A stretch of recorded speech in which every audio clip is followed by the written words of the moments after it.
Greetings for the day. Let's start the training on NML class 4 and 5 English. Every teacher teaches in their classroom, but the ones who create a lasting impact among students are the real warriors. To all such warrior teachers, we extend a bundle of thanks for their tireless efforts. Let us together explore yet another term of teaching young minds and learning new things. Let's start the session with a warm-up. இது ஒரு physical warm-up இருக்க போறதில்ல. It's going to be a mental warm-up. As a warm-up, you have got some words to read here. ஆனா இந்த words read பண்றதுக்கு நீங்க ஒரு சின்ன trick follow பண்ற மாதிரி இருக்கும். Let us see how many words you are able to read using that trick. Can you read this word? Yes, it is crossroads. Can you read this word? Yes, it is 3D movie. Can you guess what this word is? You are correct. It is Are you in trouble? Any guesses? You are right. It is eyeshadow. Can you read this word? It is once upon a time. What about this word? Yeah, it is top secret. Hope many of you would have been able to read many words. So now let us start the actual session. So in the training la நம்ம என்னெல்லாம் பார்க்க போறோம் அப்படிங்கறத let us have a bird's eye view here. Why was NML program launched for class 4 and 5? So we all know in the year 2022 la we had a baseline assessment survey. அந்த survey பார்க்கும் பொழுது நிறைய students different லெவல்ஸில் இருக்காங்க அப்படிங்கிறத பார்த்தோம். Class 4 and 5 ஸ்டூடெண்ட்ஸ்க்கு on பார்ல இல்லாமல் இருக்கக்கூடிய ஸ்டூடெண்ட்ஸ் எல்லாருக்குமே பிரிட்ஜ் கோர்ஸ் மெட்டீரியல்ஸ் ப்ரொவைட் பண்ணாங்க to fill the learning gap. After that year அந்த bridge course materials was not sufficient for them to attain the on par level. So extended facilitation அவங்களுக்கு pedagogical ப்ராசஸில் தேவைப்பட்டுச்சு. So the next year that was a continuous support for class 4-5 students. 4-5 ஸ்டூடெண்ட்ஸ்க்கு 23-24ல் எண்ணும் எழுத்தும் extend பண்ணப்பட்டது. It focused on acquisition of basic English language skills through simple graded activities in term 1. அடுத்தடுத்த டேர்மில் it gradually progress to acquiring the other skills in the later terms. So 2 இயர்ஸில் இந்த program எப்படி ப்ரோக்ரஸ் ஆயிருக்கு அப்படிங்கிறத பார்க்கலாம். Term 1 ஃபுல்லாகவே பேசிக் language ஸ்கில்ஸான listening and ஸ்பீக்கிங்கை அதிகமாக ஃபோக்கஸ் பண்ணியிருந்தோம். அடுத்த டேர்மில் ரீடிங் எம்ஃபசைஸ் பண்ணப்பட்டது.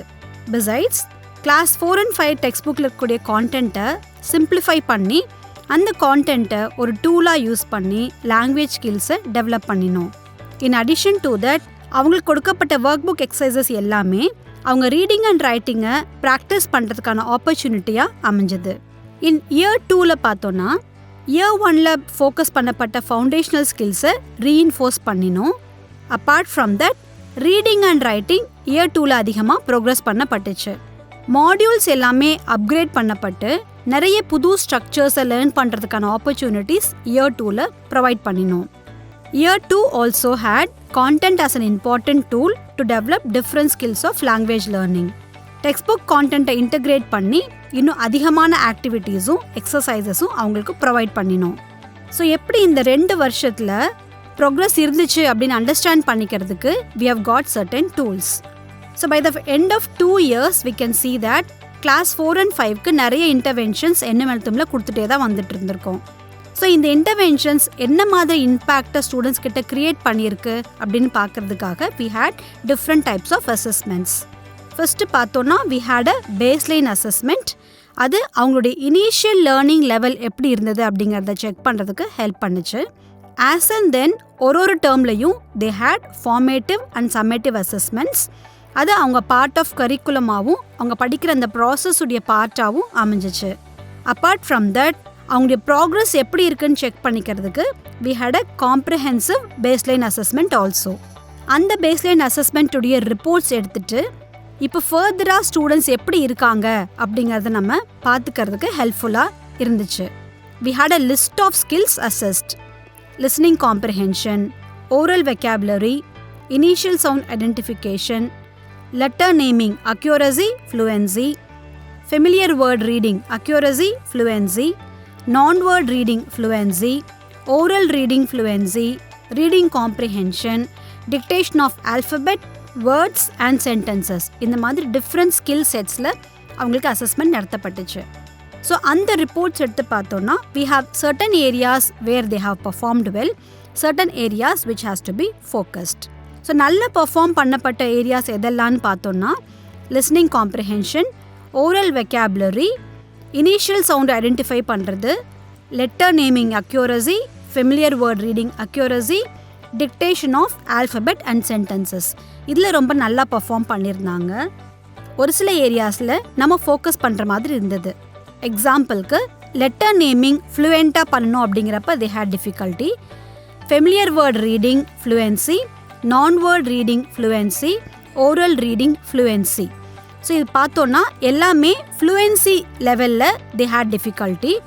apart from that reading comprehension, வாசிக்க முடியும், புரிதலோட வாசிக்கிறாங்களா அப்படின்னு பார்த்தோன்னா we can see that students still lag behind.